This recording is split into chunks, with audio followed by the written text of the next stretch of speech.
There's much to discuss about President Trump and the media. Joining us now in our studio is Eleanor Clift. She's a political journalist for the Daily Beast, an online publication. Also with us is Seema Sirohi. She's a senior journalist with the Economic Times, an Indian newspaper. Lesley Clark is national correspondent for McClatchy newspapers. She joins us from the Associated Press Bureau here in Washington. And Suzanne Lynch is the Washington correspondent for the Irish Times. Welcome to all of you to the show. Eleanor, I want to start with something that we just heard and saw in that report, and that's one of the people interviewed saying that there used to be a time when the media set the agenda for what was happening in this city, but now it's the other way around. I think that's a very insightful comment. The front page of the New York Times and the Washington Post to some extent as well.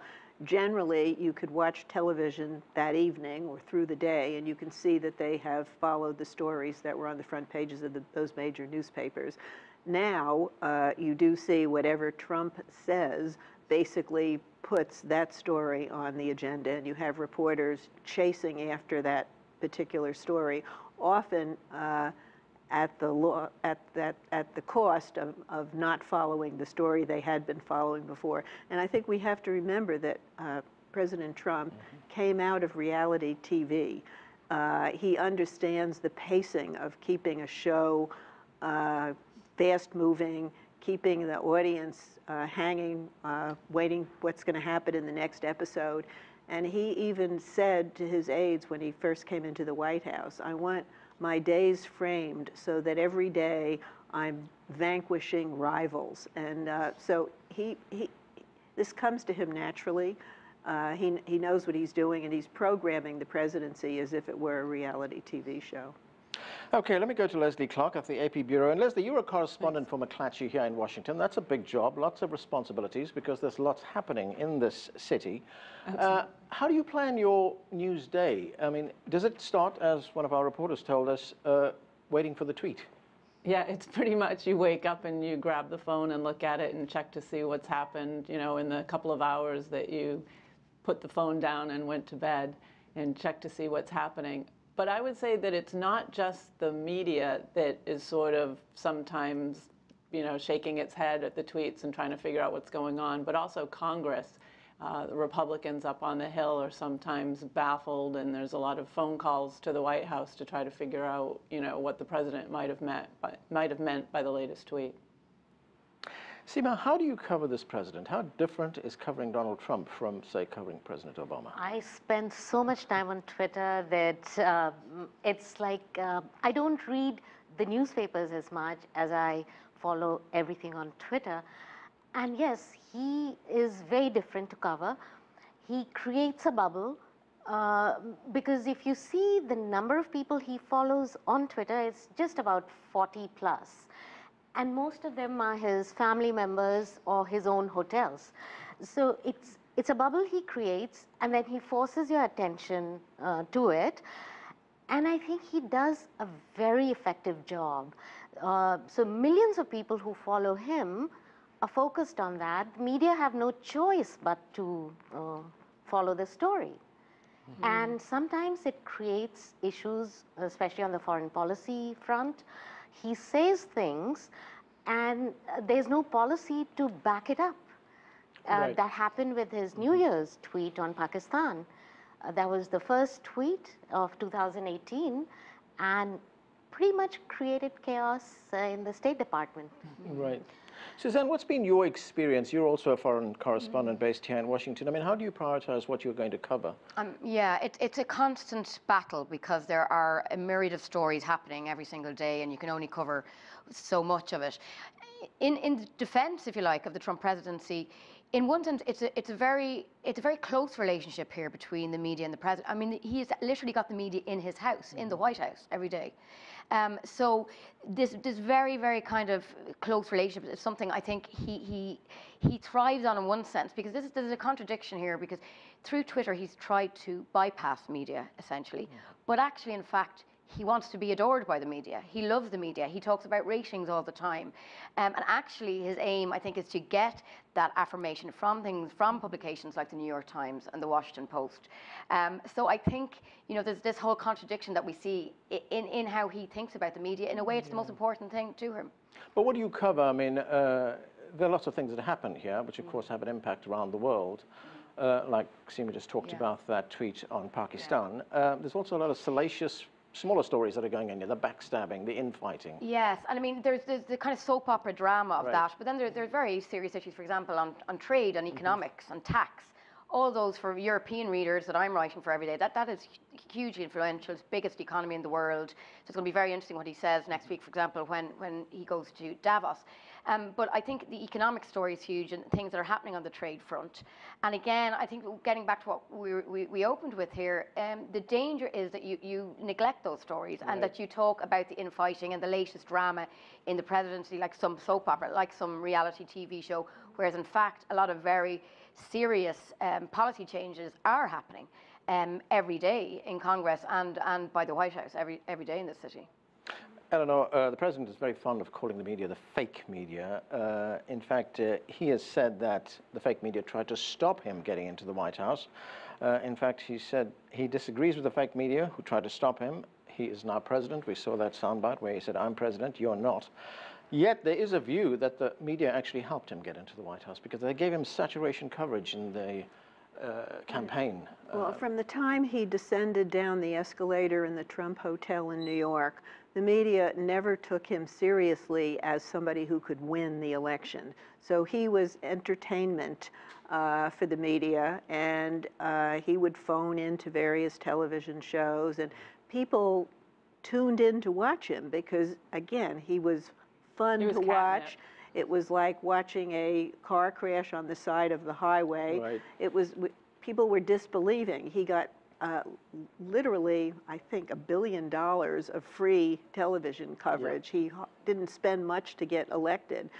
And the media is almost unilaterally against him in the sense of writing very critically about just about everything he does.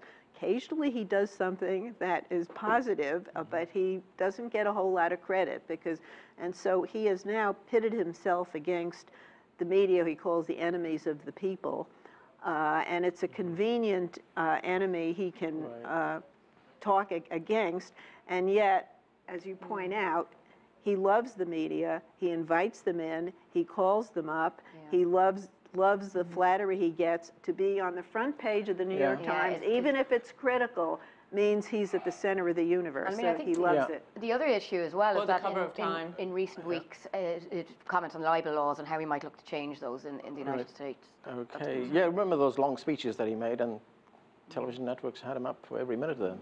Right. Lesley, you want to say something? No, I was just going to say, in the cover of Time magazine, he's talked about a lot, which he'd love to be on. Seema, when you cover this administration, we notice that there are a lot of conflicting messages. We expect one message to come out of everybody, but there are a lot of conflicting messages. We just heard that this week when the chief of staff said something about the notorious wall that Mr. Trump wants to build on the Mexican border, and just a few hours later, Mr. Trump was saying something else. See, the way I cover foreign policy now in the Trump era is Trump might say something on Twitter, but the administration, the senior officials are doing something else, kind of. They are the so-called adults in the room. You have to carefully watch what's happening on that front. But as far as my main beat is covering policy towards South Asia. So as far as India is concerned, India has done very well under the Trump presidency.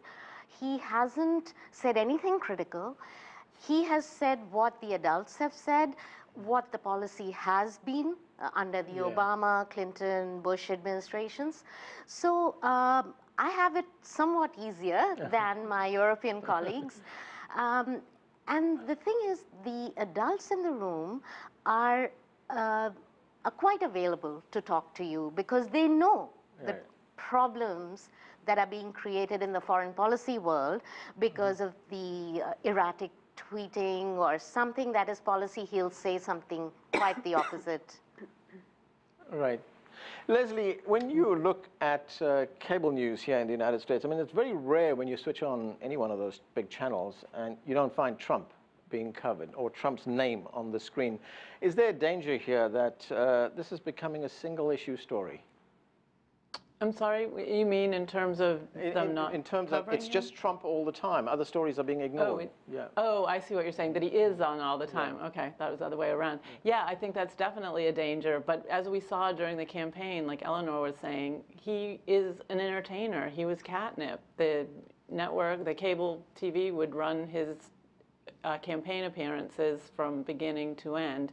And I do think that we risk losing sight of other things that are going on in the country.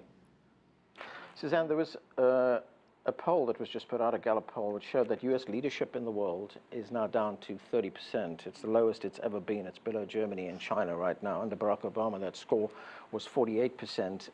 Firstly, what do you make of that poll? How do people in Ireland, your readers, for instance, view this leader here? I think there's an insatiable appetite for news about Donald Trump around the world, in Europe, all over the world.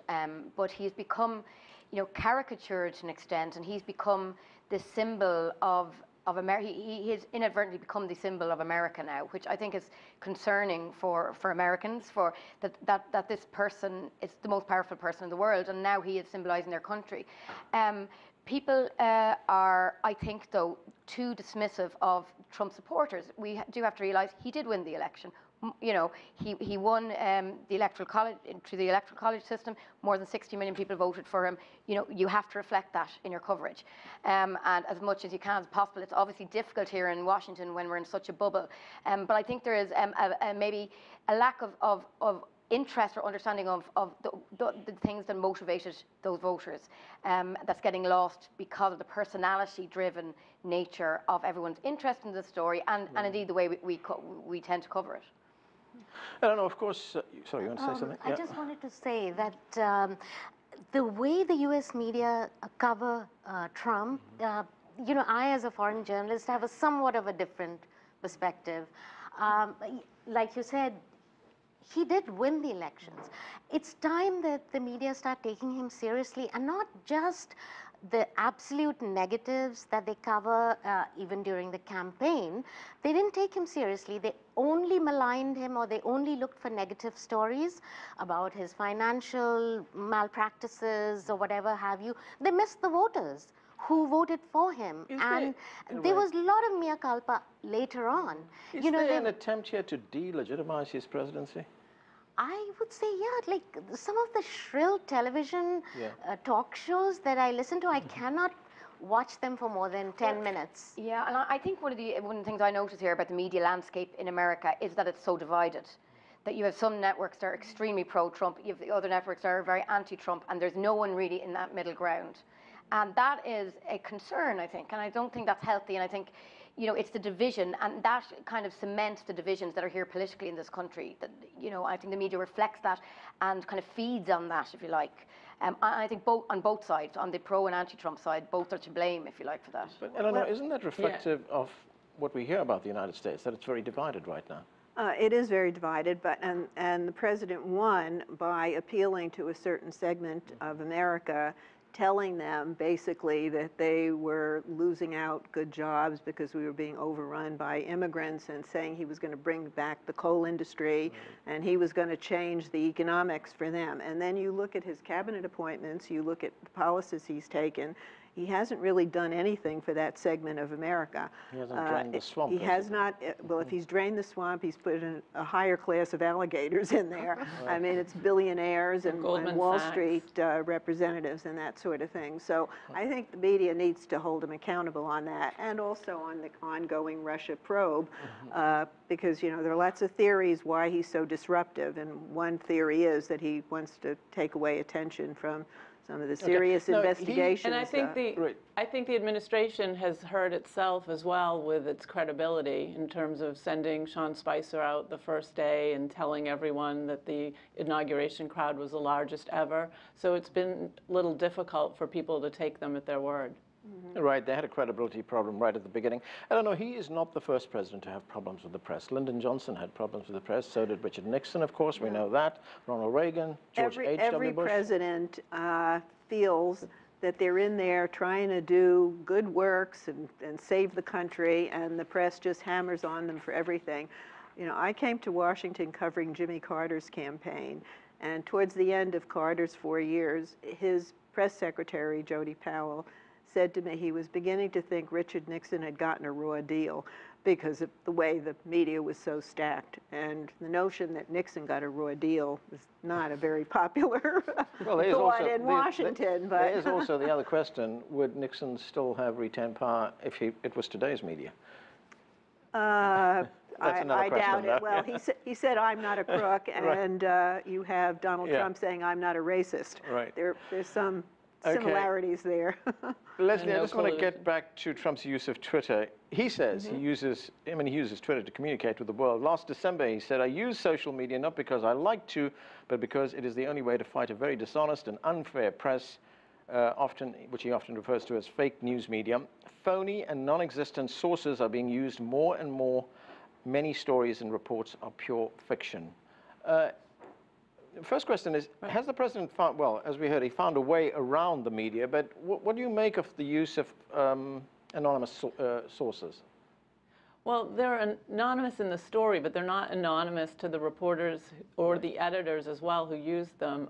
They know exactly who they're talking to, and they check what they're telling them against other facts. I mean, there's been terrific reporting by the Washington Post in which a group tried to sell them on a story, and they checked it out and found out that it was false. There's a lot of diligence that goes into that. The only thing we have is our credibility.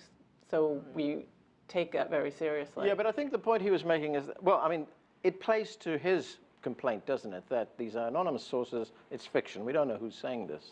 Yeah, I mean, the press is a terrific foil. Like you were saying, it has been for every president. We're not popular either, so it gives them something to, somebody to point at. But I would note that the RNC, and he had his fake news awards earlier this week, and it was a list of stories that reporters had, gotten something wrong on, but they had almost to every one been corrected. So when they make mistakes, we point them out and fix them. Seema, for the sake of comparison, let's take India as an example. What kind of relationship does the Prime Minister there have with the media? Is it as contentious as the one here? No, not as contentious. The Prime Minister is not as available to the media as Trump is to the media here, I would have to admit. It's very different in China too, well, that right? goes for many countries, yeah. Nobody can question the Chinese leadership. So in India, the Prime Minister also uses Twitter to a great extent. He doesn't have any sort of interactions, or he goes for television interviews that are very scripted. So that I find Trump to be more, quote unquote, democratic in that sense. He's always available. He's always talking to some reporters or the other. So that has to be appreciated, I would say. Suzanne, the one other thing we've seen in this presidency is that the president gets very personal with the reporters who are covering the White House. He's called them all kinds of names: sleazy, extremely dishonest, unfair, and as I mentioned earlier on, not good people. That's damaging, isn't it, both to the White House and to the media? Yes, because the fear is, or the suspicion is, he is just simply trying to discredit the media by saying he doesn't like them. It's as simple as that. And that's what the fake news is, because that's not really the case. So I think those kind of personal attacks on the media, yes, to an extent, there will be certain voters, Trump voters, who believe that and don't hold the media in high regard in that sense. But in certain media, he likes them. So he often tweets about Fox News. He watches it every morning. He tweets. He sometimes tweets new policy on the back of what he watches on Fox News. So he's very selective in who he describes as fake news. It's not everybody. It's just the ones that don't like him. So that is a problem. That is the real worry here, that he and we've seen a lot of more very situations like the president of the Philippines, for example, using the word fake news recently. Yeah. We saw Assad in Syria using fake news. So he's kind of given a voice to this whole concept that other more authoritarian regimes are using now to delegitimize and discredit their own media. Yeah, they're taking the lead from the United States. Right. Eleanor, what is your view on that, the fact that he gets personal with reporters at the White House? He gets personal with members of Congress, too, in the sense that he name calls, and he does it with other leaders, the leader of North Korea, for example. When he does it with the media, what it does is it erodes whatever trust there is between the American people and the media. He's been very successful in delegitimizing the mainstream media, and I think that's dangerous in a democracy where you do have to have some agreement that there's a shared set of facts. And he's introduced alternate facts and, again, fake news, and he interprets that as anything he personally doesn't like. So, yeah, I think it undermines democracy, and it definitely puts him in league with other authoritarian regimes. But another issue though is I think it's been quite good actually for a lot of mainstream publications like the New York Times and the Washington Post. They've done some fantastic, really brilliant reporting, and actually is now, the Trump presidency is allowing these kind of publications to shine and say, this is why we need media, proper, well-resourced, investigative journalism. This is why, and I think consumers now are appreciating that a lot more, and it's been very good for the brands of certain media organizations. Lesley, we saw something really interesting this past week. The New York Times gave over its entire opinion page on Thursday to Trump supporters amid accusations that it was being biased, that it was unfair. So it says, well, look, you have the whole page here to make your views known. What are we to make of that? I mean, it's a bit of a strange way to court balance, isn't it? Yeah, it was an interesting approach, I suppose.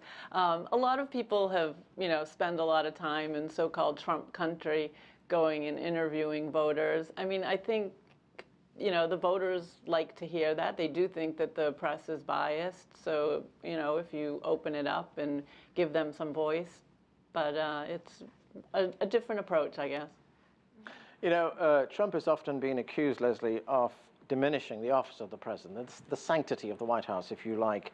But after a year of Trump, of this president, has there been damage to the media as well? I think there has been damage in his mind to us, but I think that actually the press is energized, feels a new sense of vigor and making sure that we dot every I and cross every T when we do hard-hitting journalism and make sure it's real and we can prove it and we have facts. So I think that part of it is good for the country. Okay, and that's where we have to leave it. Thanks to all of you for being with us. That's it for this edition of The Heat. I'm Anand Naidu in Washington, D.C. Thanks for being with us.